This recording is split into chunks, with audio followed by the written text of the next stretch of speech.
பாதாம் மில்க் கேள்விப்பட்டிருப்பீங்க, rose milk கேள்விப்பட்டிருப்பீங்க. ஆனா பனானா மில்க் கேள்விப்பட்டிருக்கீங்களா? இதோ பாருங்க, நம்ம டீம் இப்ப செய்யறாங்கல்ல, இதுதான் வந்து பனானா மில்க். ஆக்சுவலா அவங்க வந்து ப்ரிப்பேர் பண்ணி அவங்க ட்ரை பண்ணது ஒண்ணு, பட் இதுக்கு நான் பேர் வச்சது ஒண்ணு அப்படின்னு ஆயிப்போச்சு. மார்ச் ஃபர்ஸ்ட் வீக் வந்து நமக்கு கேக் பேக்கிங் கிளாஸஸ் வந்து போயிட்டு இருந்துச்சு.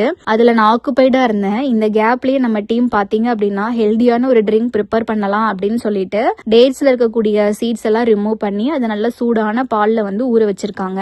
இதுக்கிடையிலேயே ஒரு 8 லிட்டர் போல நல்ல பால் நல்லா காய்ச்சி சாரவும் வச்சாச்சு. இப்ப நல்லா ஊறியிருந்த இந்த டேட்ஸை வந்து மிக்ஸி ஜார்ல போட்டு ஃபைன் பேஸ்டா அரைச்சு எடுத்துட்டு இந்த பால் கூட சேர்த்து மிக்ஸ் பண்ணிக்கிட்டாங்க.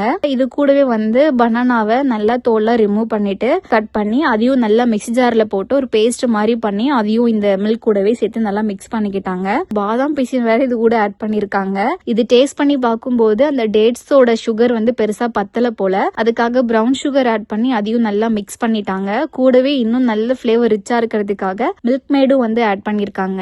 கொஞ்சம் ஃபிளேவருக்காக இதுலயே கார்டமம் பவுடரும் ஆட் பண்ணிருக்காங்களாமா. ஃபைனலா எல்லாமே சூப்பரா ரெடி பண்ணி முடிச்சுட்டு ஒரு கண்டெய்னருக்கு சேஞ்ச் பண்ணி சில்லா செட் பண்ணி எடுத்தாச்சு. எங்க டீமே சுயமா கண்டுபிடிச்ச ஒரு பனானா ட்ரிங்க். நீங்களும் இதை வந்து கண்டிப்பா வீட்டுல ட்ரை பண்ணி பாருங்க. சில்லா குடிக்கும் போது ரொம்பவே சூப்பரா இருந்தது. இது பாக்குறதுக்கு உங்களுக்கு ரொம்ப பிடிச்சிருக்கு அப்படின்னு சொன்னா ஹார்ட்டா போட்டு கமெண்ட் பண்ணிருங்க. நம்ம நெக்ஸ்ட் வீடியோல மீட் பண்ணலாம். Take care, by.